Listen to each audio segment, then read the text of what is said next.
Hello, families, and welcome to first grade. I am Miss Stout, and I'll be your teacher this year. This video is going to introduce you to the routines and procedures that we will have in our classroom.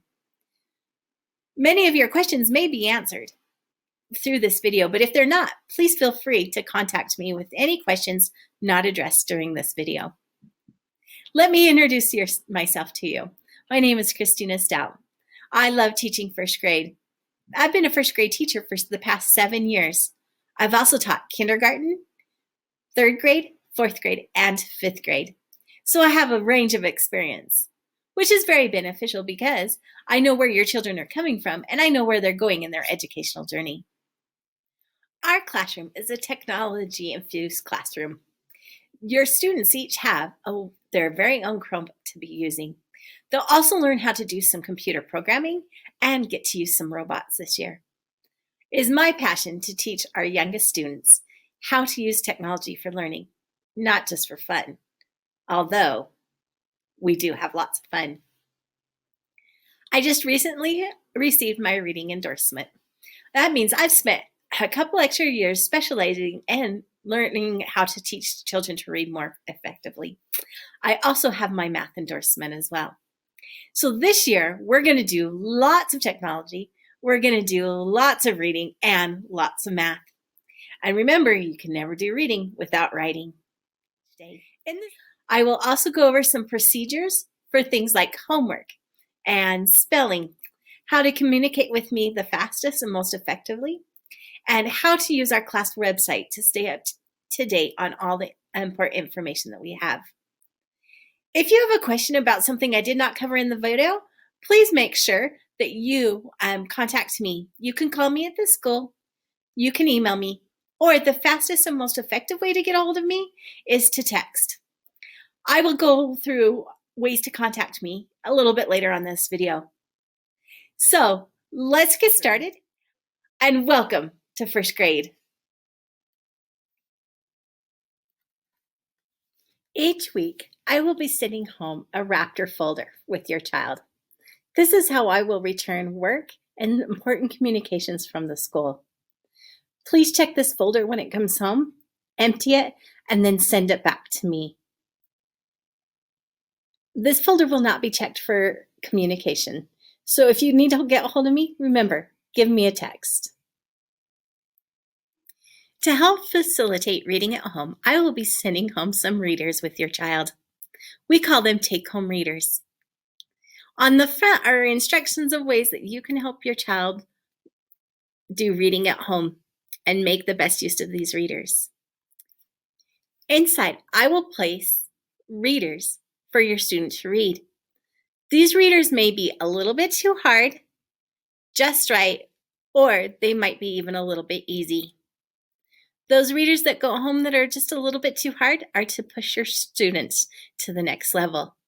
Those that are just right are the ones that they will be working on with me in class and that they will be able to read almost independently, but may need a little bit of help. The ones that come home that are way too easy are to work on fluency. So those books, your child will not have to be worried about reading the words. What we want to work on with those books are fluency. Reading like we talk, using expression, stopping at periods, pausing at commas. I may also send home some phonics readers. These phonics readers work on targeted sounds that we are working on in class. They really are not really leveled because they work on those sounds. So your child may need extra help with these. The sounds are identified on the front of the book. That target sound your child should be able to do independently, or may need a little bit of work to solidify that. When you get these books, you just read them until you feel that your child can read them fluently and easily. When you're done, you just put them back in the envelope, sign off the name of the book, and that you read it. You don't need to worry about checking these different boxes. And we have a couple of reading logs. I just need the name of the book and a parent's signature, and that tells me that you have worked with your child on that book and feel that they are ready for a new book. Each day in the morning, your child will come in and they will place these books in a bin. I will change them out and send them home. You are the judge of when your child needs new books. They will only be changed when you bring them back. There are many tools that we are going to use this year to communicate back and forth. One of the most important is our class website. This is our class website. The address is sites.google.com/jordandistrict.org/Miss Stouts First Grade Friends /home. That is one huge URL. I will be sending links to it so that you can just bookmark it in your device to find it. On this home page, this is where I will be showing you what is happening this week. There will be a quick paragraph or two about the important events. I'll keep my contact information on there and give you a quick overview of our schedule for this week, those important dates.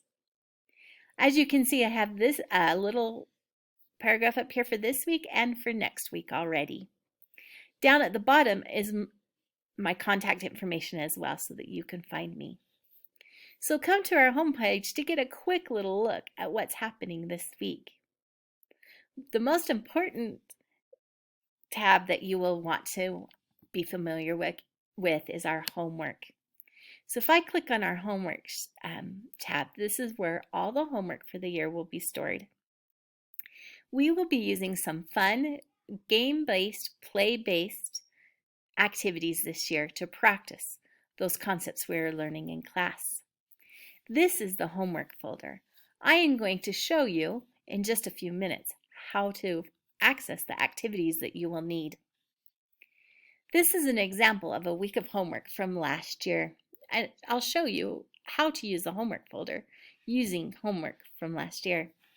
So each day I will fill out the homework for that day. So for example, on Monday, the students were to do activity number 87 in the homework folder. It's called Addition Story Cards Total Missing. To find the instructions for that activity, you will come up here to the homework folder. This homework folder is embedded into our website and is pretty little. If you would like it to be bigger for easier to read, you can click this Out button and it'll pop up the PDF for you. The PDF is a large size, so that is why I embedded it in for you. You may also print this if you choose. So the first few pages of the homework folder are information and notes from me about how to use the homework folder, about words that we'll be using this year that may not be completely familiar. This guided reading level will give you an approximate level of where your child should be. This is what I use more often than anything. Not really important for you to know, but it's there for your information. This page is one of my favorite pages in the homework folder. It's the Need More Help page. It lists the activities that go with the concepts that we are learning. For example, if your child needs more help with 10 more and 10 less, your child can do activity 120, 121, 122, and 123 to help work on that skill. So if you needed extra help, this is a little extra place that you can go for that. This is how the homework folder starts. These games are play-based and often use small manipulatives or small items. If it is a small item that is easily found around the house, for example, cereal pieces, it's been noted there. If it is something that is not easily found around the house, for example, story problems, I have attached them at the back of the homework folder, so you can just print off the page that you need to use, cut it out, and you're good to go. If you come back down here at the bottom, it said, remember, Monday had activity number 87. So you just come up here to the homework folder, scroll down till you find number 87. On activities that may not be very clear, I did try to give you pictures so that you could kind of see what we're thinking about. But the name of activity 87 is Addition Story Cards Total Missing, and these are the instructions for that activity. It says use the Addition Story Cards Total Missing in the back of the homework folder for this activity. Mix up the addition story cards and place them face down on the table. Choose a card and read the addition story. Have mom or dad help you read the story if you need help. Draw a picture of the addition story and label it with an equation. This one says, turn in 3 of your drawings. You do not need to turn in any drawings or turn in anything that says, please turn in. I will show, that will minimize what is coming back and forth from school and home. I'll show you just in a minute how you can record that your child did that activity. So this one said that you needed addition story cards total missing and that they were in the back of the folder. So to find those supplies that you need, you just scroll to the back of the folder and you can see where I have given you the things that you may need that are not easily accessible at home. So we needed addition story problems total missing. So we just scroll down until we find them. So this is missing partner, so that's not the one that we need. We need the one that is titled addition story cards total missing. So you would print just this page out, cut out along the dotted lines, and then you have the cards that you need for the activity. Have your child draw a picture of the activity. When you're finished with that, at the end of the week, after you've finished all of the activities, you will fill out this Google form. And it said Monday number 87. Did you do it? And you just click yes, we did it. On Tuesday, you would do activity 199, spelling word stones. So I come up and find 199 on our activity numbers, and I'd read the instructions. Here's your spelling words for the week. I'll show you where to find those. Find some smooth, flat stones from your garden that are big enough to write letters on. Write the letters from your spelling words on the rocks, 1 letter per rock. Mix up the rocks and use them to build your spelling words. If you don't want to use rocks, you can just use paper. So you would create those rocks, keep them because they will come up again, and practice spelling those words. When you have completed that at the end of the week, and you can fill out the Google form just at the end of the week, you don't have to fill it out every day, you just click, yes, I created those. We did those activities. Wednesday will be another activity, and Thursday will be another activity. On Friday, the homework is just to fill out this Google form right here. So it's just really easily, you need to fill it out. You put your child's name on here. You say, yes, we did our story cards on Monday. Maybe on Tuesday, you didn't get around to doing homework, so you skipped that activity. You would just click, no, I didn't do that activity. But maybe you did do that activity, but you didn't do it till Thursday. Then you can still click yes.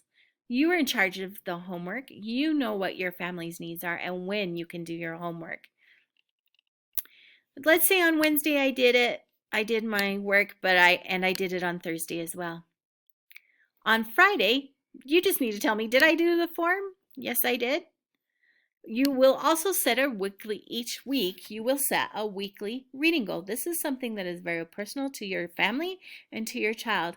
Maybe this week we worked on reading the way we talk. So I would just put that goal in here. Reading like we talk. Did your child meet this goal? Let's say no, we didn't. We still need to work on that. We're going to keep working on that. Please do not feel bad about marking no on something. I would much rather you let me know what is happening at home and with homework so that I can support your homework here at school. This question is an important question. If you are doing homework with your child at home and something is really hard for them or is really easy for them, you can let me know, especially those things that need extra support in school so that I can help them. So let's say we had a really hard time in our reading this week, reading like we speak and stopping past at those periods. Let's pretend we're just blowing through periods and we're not even reading periods. And you could just say, we struggled to stop at periods at the end of sentences. I will see that, and during our intervention group, the next week, I will work on that skill with your child. When you're all finished filling out your homework for the week, just click Submit. And that will send that to me, and I'll be able to see the homework that you did. Any drawings, anything that says turn in, go ahead and just keep at home. Now, you need to know how to find your spelling words. In about the second week of school, I will do a quick little spelling inventory with your child. And that will help me know what phonics patterns your child needs work on. And that's how I divide up our spelling. Our spelling is phonics based on spelling patterns. So I'll divide our classroom up into as many groups as we need. And I will text you with your group. I'll group your child with other children who have the same needs. And I'll just text you and say, your child is in spelling group 1. So spelling group 1, we use words their way. So the sort that they would be using would be this sort. Now, that sort is really to keep me organized. It doesn't mean anything to you. I will put the words right here for you. If we have a week where we're still working on that spelling pattern and we weren't very successful in our spelling, then I'll just say it's repeated from last week. We're going to keep working on it, and that is okay. Please don't worry about what group number your child is in. I can change those depending on needs, or they may stay very stable because your child is continuing to progress with the spelling sorts that they are in. There is no one group is a high group and one group is a low group. That's not how our spelling works this year. Our spelling works based on pattern. So it depends on what your child needs to help with their spelling. All children will have the exact same sight words. And the week 6 is for me to keep me organized. And I will have them put down here so that you know what words we are working on. This Google form embedded is kind of little again. If you're having a hard time reading those, go ahead, click right here. It'll bring up the exact same Google form, just in another window. So let's quickly recap the homework for the week. This is our homework folder. To use our homework folder, each week I will give you a homework number, activity number. You look up that number in the homework folder, read the instructions, and complete the activity. Do not worry about turning anything in that it says to turn in. To let me know that homework was completed at the end of the week, you can click on the form here. Now I've already submitted it, so it's not going to let me show you the form again. But you just click, yes, I completed this. No, I did not. Set a reading goal. Reading is super important in first grade. Always set a custom goal for your child. And then write on the line at the bottom answering the question if there are anything that I can do to support you here in the class, and then click submit and your homework has been submitted. Remember, if you have any questions or concerns, go ahead, text or email me, and I'll be happy to help you. Birthdays are an important time in our classroom, and students love to bring birthday treats for their friends. Love to share. This year, food treats are going to be a little bit more tricky and some health concerns in our classroom. So instead, if your child would like to bring birthday treats, let's think outside of the box. Maybe they can bring a new pencil or a new classroom supply for the kids. The dollar store has lots of fun, different toys that the kids love to play with. Or what about some stickers? We want to celebrate your child's birthday, but we also would like to do it in a safe way. So this year, please avoid those beautiful food treats and instead be creative and think outside the box and maybe bring some new classroom supplies or a small toy or even stickers. We all know how much kids love stickers. Just a few more things to finish up. We are a technology-infused classroom and we'll be using our Chromebooks every day. Each student will need to bring a pair of headphones from home. I found out that most children need usually 2 pairs. They usually break one about halfway through the school year. Over-the-ear earphones tend to be a little bit better for a first grader's ears. But if your first grader has a pair of earbuds that they really like, they can bring those too. Only your child will use the headphones that they bring this year. We will also be able to have some healthy snacks during our morning recess. So if you'd like to send a healthy snack for your child to eat before they go out and play, you can do that. Thank you for joining me for this virtual back to school. Remember, if you need to get a hold of me, you can email me at christina.stout@jordandistrict.org. Emails will be checked at the end of the day.